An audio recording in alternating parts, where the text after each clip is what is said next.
Hi, I'm Davina, and I am recovering from complex post-traumatic stress disorder and narcissistic abuse, just like you. And today I want to talk about how a narcissistic parent um, uses intermittent reinforcement to keep you hooked and really make you into an addict. So, what basically happens is they abuse you, they mistreat you, they neglect you, right, in their various ways, both subtle and both very um, overtly.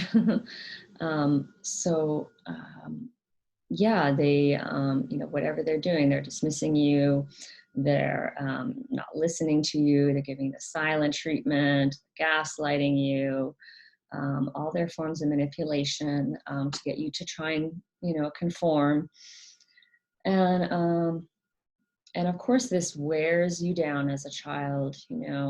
You're maybe just 2 years old. I mean, I think a lot of the abuse starts when children start walking and talking, and narcissists don't like this, because then the child isn't in their control anymore, and this really frustrates the narcissistic parent.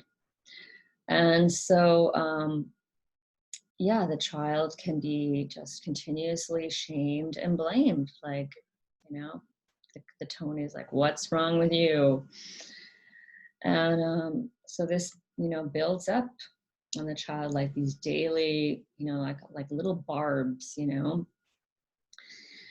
and so it wears the child down until they're just like, oh, you can imagine like how that feels like. And then what the parent does is they will, for a period of time, could be a few hours or a day or whatever it is, then they turn on the caring, and even if it's kind of a fake kind of caring, or concern, or they might, seem like they're interested in you. They might ask you a question, and maybe they'll even offer you a little bit of empathy just to like hook you in. They might even throw out a compliment or something. And then you're like, oh, wow. Oh, wow. They were really nice to me. Oh, my goodness. Oh, wow. She actually respected my boundary today. Oh, that's amazing. And this is the scrap. Like, this is the scrap of love that you then, like just kind of grasp onto, and it gives you that dopamine rush, because then it's like ding, ding, ding, ding. It's like then you've got that little bit of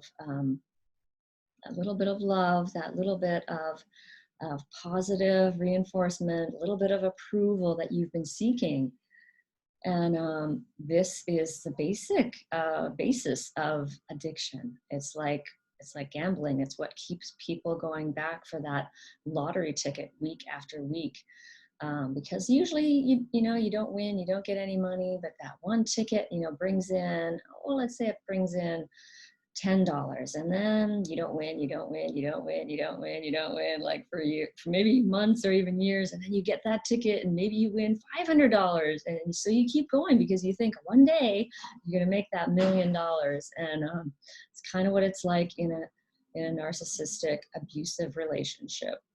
You end up kind of just stuck and confused, and ever trying to please and try to get that little scrap of love, that little piece of approval, or acceptance.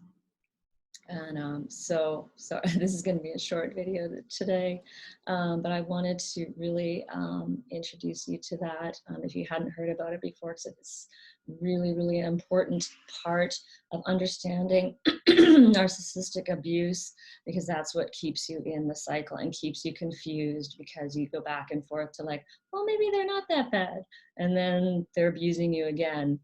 And then they do a few nice things. Then you're like, oh, well, see, maybe I was being too hard on them. And then you go back and they're treating you badly again. And then you know, and then you can also feel guilt because you're thinking, oh, I was having all those bad feelings and thoughts about them, and now they're being really nice. They seem to be kind even. And it just flops back and forth, back and forth. So it leads to a lot of confusion, a lot of guilt, you know, and of course, shame. Shame is a huge one. And frustration because you don't know what's going on. It keeps you on your toes. That's a big part of the control too, is you're always on the lookout.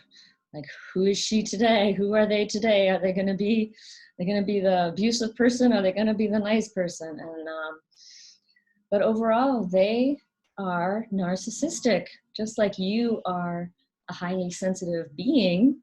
That is a trait that you have, and you may not exhibit that 24 hours a day, but you are a highly sensitive person. That's just part of who you are. And that's the same with a narcissist. So whether they're seeming like a narcissist in the moment, remember that that is their trait. And unless they're doing a heap load of self-work and therapy, meditation, and healing, they are going to remain narcissistic. So it's really important to know that even on the days where they may not seem so bad, that that behavior, those abusive, controlling, manipulative behaviors will always be there, will always come back. And to know that you're in this cycle, it really helps to at least have that awareness. And even when you have the awareness, you might still find yourself just stuck in it, and that's okay. Just give yourself lots of compassion. Be so gentle and so patient with yourself, because this takes time to intellectually understand and to let your heart also feel the pain of it. And that's the true freedom, is when you move through that pain. So I hope this was a little helpful. And I am Davina Shemaya, and I am wishing you many, many, many blessings on your journey today. And you can find me at Boldness Blooming. Thanks for watching.